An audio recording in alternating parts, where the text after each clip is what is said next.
दुनिया भर में यूक्रेन और रूस के हमले से जो हालात पैदा हुए हैं उसका अगर किसी देश पर असर पड़ रहा है तो वो है भारत। और भारत की जो मौजूदा हालत है वो ऐसी है कि वो तलवार की नोक पर चल रहा है, जहां उसे रूस और अमेरिका से अपने रिश्तों के बीच सामंजस्य बनाने की एक चुनौती का सामना करना पड़ रहा है।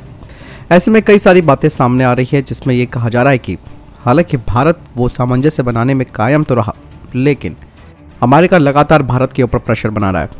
अभी हाल ही में क्वाड की बैठक हुई और ऐसे में अमेरिका के राष्ट्रपति जो बाइडेन ने भारत की तरफ इशारा करते हुए कहा कि रूस के यूक्रेन पर हमले को लेकर कोई बहाना या फिर टाल मटोल नहीं चलेगा। बाइडेन का इशारा भारत की तरफ इसीलिए था क्योंकि जो दूसरे देश हैं क्वाड में, जो जापान और ऑस्ट्रेलिया हैं, वो खुलकर रूस की आलोचना कर रहे हैं और वो इस मामले में अमेरिका के साथ खड़े हो रखे हैं।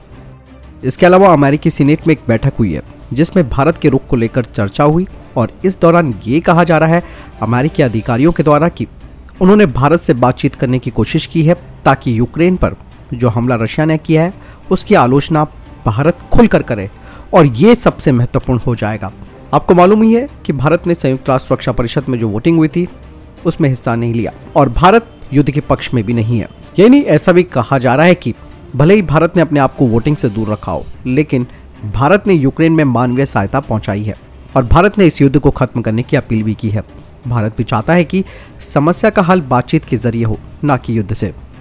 आखिरकार भारत के लिए ये परीक्षा की स्थिति क्यों बन गई है?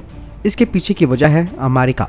दरअसल अमेरिका के साथ जहां पिछले कुछ सालों में भारत का आर्थिक और सामरिक सहयोग काफी बढ़ा है, तो वहीं भारत का रूस पर रक्षा से जुड़े उत्पादों की सप्लाई को लेकर निर्भरता अभी भी है। और 2018 में तो भारत ने रशिया से S-400 मिसाइल सिस्टम की डील तक कर ली और यही नहीं, भारत ने इसके लिए पैसों की जो पहली खेप है उसे भी भेज दिया है रशिया। और वहीं रशिया का भी साथ भारत को मिला है। रशिया ने भी बोल दिया है कि किसी भी तरीके का कोई असर नहीं पड़ेगा भारत और रशिया के संबंधों में अगर अंतर्राष्ट्रीय सैंक्शन उनके ऊपर लग भी जाते हैं। वो जो हथियार हैं जिन्हें उसने भारत को देना है वो मिलते रहेंगे। संबंध खराब भारत रशिया से इसलिए नहीं कर सकता क्योंकि रिश्ते पुराने हैं। डिफेंस क्षेत्र के अलावा रशिया भारत को अंतरिक्ष अभियान और ऊर्जा के क्षेत्र में भी सहयोग कर रहा है। वहीं हाल ही में अमेरिकी कांग्रेस की एक बैठक में ये बात कही गई कि भारत का रशिया पर जो हथियारों की निर्भरता है उसमें 53% की कमी आई है। कुछ डिफेंस एक्सपर्ट्स का कहना है कि अमेरिका भी जानता है कि क्वाड सिर्फ एक सहयोग का मंच है, ना कि कोई गठबंधन। इसलिए भारत का जो स्टैंड है उस पर क्वाड दबाव भी नहीं बना सकता है। साथ ही डिफेंस एक्सपर्ट्स ये भी कहते हैं कि जिस तरह से रिश्ते भारत और अमेरिका के चल रहे हैं वैसे रिश्ते भारत के रूस के साथ भी हैं।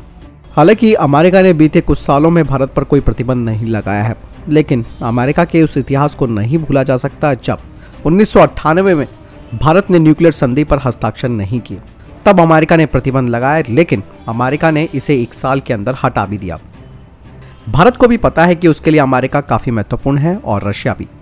दरअसल अमेरिका को भी मालूम है कि एशिया में चीन की महत्वाकांक्षा को अगर रोकना है तो इस लिहाज से भारत उसके लिए महत्वपूर्ण है।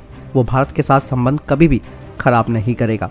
इसके अलावा अमेरिका को अगर चीन से लोहा लेना है तो उसे भारत से ही बेहतरीन सामरिक संबंध बनाए रखने होंगे और ऐसे में चीन को काउंटर करने के लिए भारत के लिए भी अमेरिका बहुत महत्वपूर्ण हो जाता है। अब बात करते हैं कि भारत ने कब कब अमेरिका का भी साथ दिया।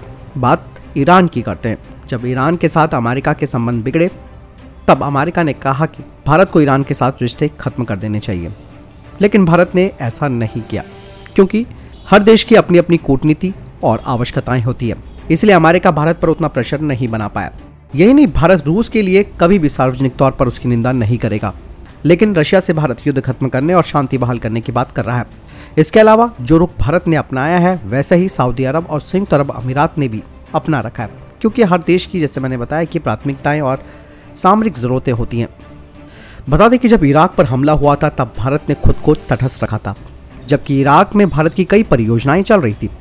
उसी तरह जब लीबिया और सीरिया में भी हमले चल रहे थे तब भी भारत तटस्थ रहा, क्योंकि कूटनीति में खामोशी बहुत कुछ कहती है और तटस्थ रहना भी अपने आप में एक संकेत दे देता है। यानी कि अमेरिका चाहते हुए भी भारत के ऊपर प्रेशर नहीं बना सकता कि रशिया को लेकर भारत खुलकर सामने आए, उसका विरोध करे, क्योंकि भारत काफी महत्वपूर्ण हो जाता है।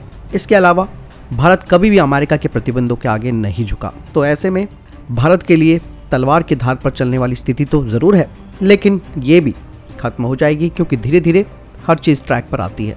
आपको क्या लगता है इस पूरे सिनेरियो के बारे में? मुझे कमेंट सेक्शन में लिखकर जरूर बताएं। वीडियो कैसा लगा वो भी बताएं। मिलता हूं नई वीडियो के साथ। चैनल सब्सक्राइब करना ना भूलिएगा। नमस्कार, जय हिंद, वंदे मातरम।